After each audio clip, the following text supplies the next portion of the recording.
Kalbėsim dar apie konkrečius atvejus. Ar yra blyninių klaidų? Tiespūnas.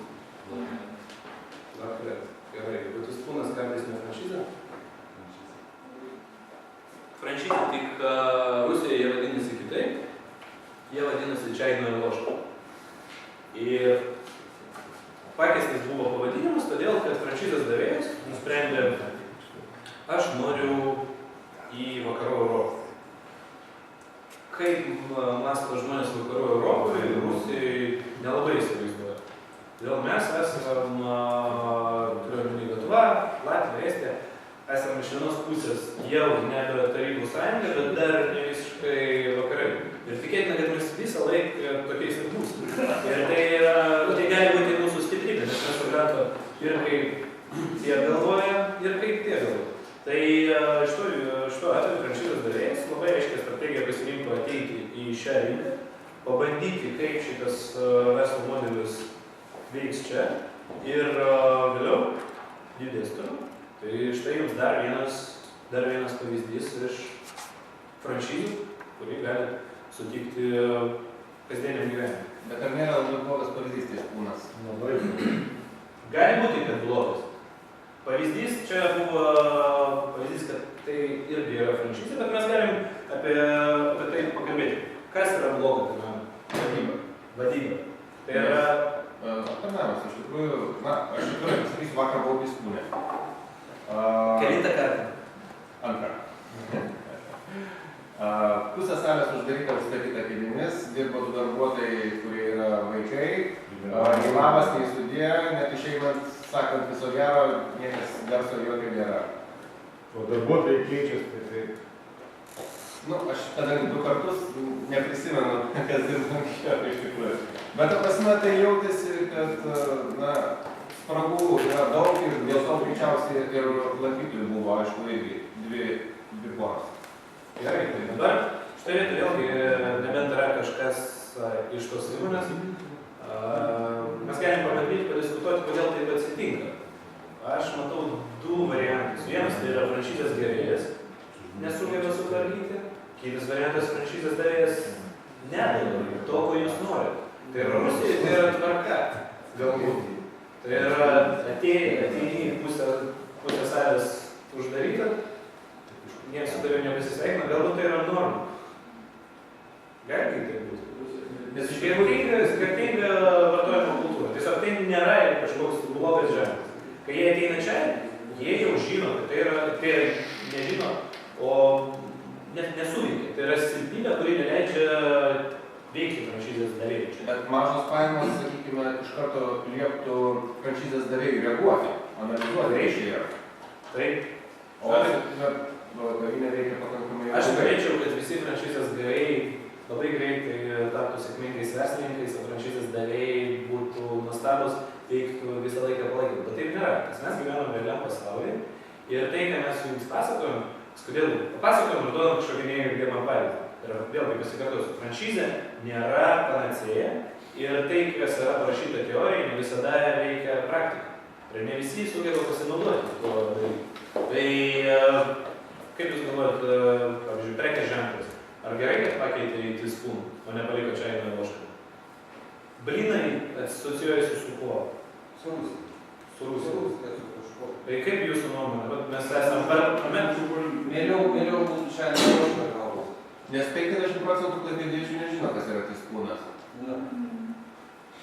Tai net jau pavyzdžiui iš šaltinių. Bet jeigu Kaune būtų atidaryti Čaidnoje ložką, tai tikrai. O kur Normaliai. Gerai. Aš abejoju. Aš už tai, kad visų komandos asociacijos. Jo, carskoje sąvokas.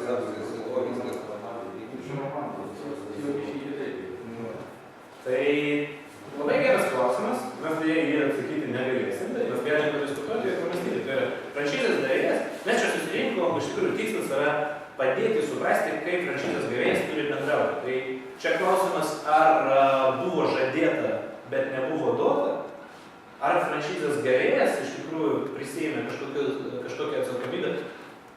Aš išlaikysiu, man nereikia iš jūsų patarimų, aš sutvarkysiu čia kliento aptarnavimo standartą, bet nesutvarkė. Arba nesupranta, kad nesutvarkė. Galvoja, kad yra nesąmonė pasisveikinti priima. Esmė tame, kad jeigu, pavyzdžiui, žmogus skaito, kad jisai patapęs tik tai franšizininku ir iš karto nuo to jo verslas pasidarys 100%, tai jau yra pasmerkimas.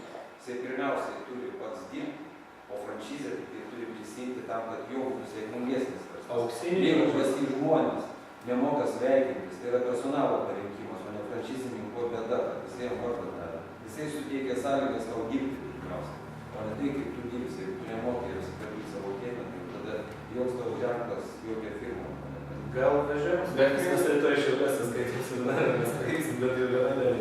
Visiškai 100% galiu pasirašyti po šitais žodžiais. Visiškai. Bet yra kartais, sakykime, užėjus į teismūną, ten iš karto matosi, kad tai nėra franšizė, vien tik tai, kad labai griežtas yra apipavidalinimas, labai aiškus elementai ir tas jaučiasi franšizė. Bet aš įsivaizduoju, kad franšizė yra labai griežtai aprašyta netgi kaip priimti žmonės, kokius žmonės, kaip atsirinkti, kokia turi būti vadyba, kaip dažnai kontrolė turi būti. Visą kitą. Yra tie procesai, iš ką? Ten darbuotojai būna gal kažkur. Koks geras, pavyzdys čia reikia.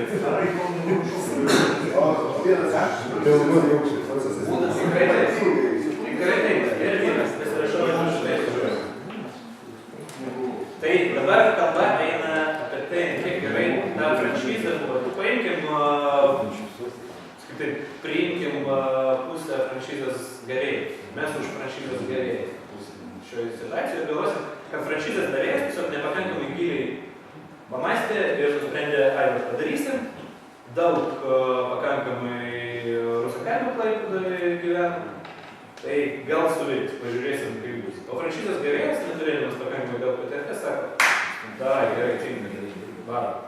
Tai įsivaizduokit situaciją, kad Burger Kingas būtų paėmęs savo franšizę su savo meniu į Indiją nuvaręs. Indijai karvės ne tai, kad valgyti negalima, liesti sunkiai. Ir burgeriai yra pagaminti iš kažko tai ir jautienos. Jeigu jie būtų nuvažiavę su to verslo modeliu, nieks nesigautų. Yra amerikietiškos koncepcijos, nepatikėsit, amerikietiškos koncepcijos, kurios veikia tokiuose šalyse kaip Pakistanas.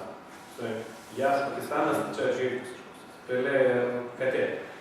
Bet jie sugeba viską taip adaptuoti, pakeisti net reklaminius šūkius, kad vietiniams tai asocijuotųsi ne su JAV, o su kažkuo kitu. Ir tokių pavyzdžių, kai nesėkmingai, kai yra nesėkmingų. Labai juokingas, man atrodo, pavyzdys su McDonald'u. 70-ais, man atrodo, metais McDonald'as atėjo į Italiją. McDonald'as į Italiją. Tai yra ten, kur yra spageti, ten, kur yra pas jūs virtuvė, yra visi šitie dalykai. Žmonės ateina į, nežinau, kad teko būti į Italiją, ateina į restoraną vakare, po darbo, kasdien ir praleidžia ten 2-3 valandas. Visą laiką ateina šeimininkas pasisveikinti, pasikalbėti, kaip reikalai, kaip ten Juventusas sumušė ir taip toliau. Ir jie sėdi, jie valgo ilgai, jie valgo daug, jie valgo skaniai ir čia atėjo McDonald'as. Ateikit burgerį užkasti greitai.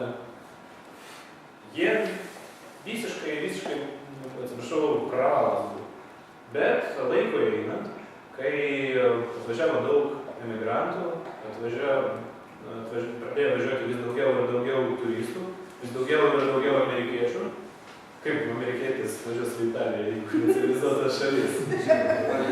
Kiek McDonald'ų, kiek žvaigždučių civilizuotumą galima suteikti? Va, tokie reikalai. Taip, tai dabar aš užleisiu jau vietą vėl Viktorijai. Viktorija papasakos franšizavimo anatomiją, kaipgi ten visi tie hormonai, ten franšizės darėjo, franšizės gavėjo. Vaikščiai.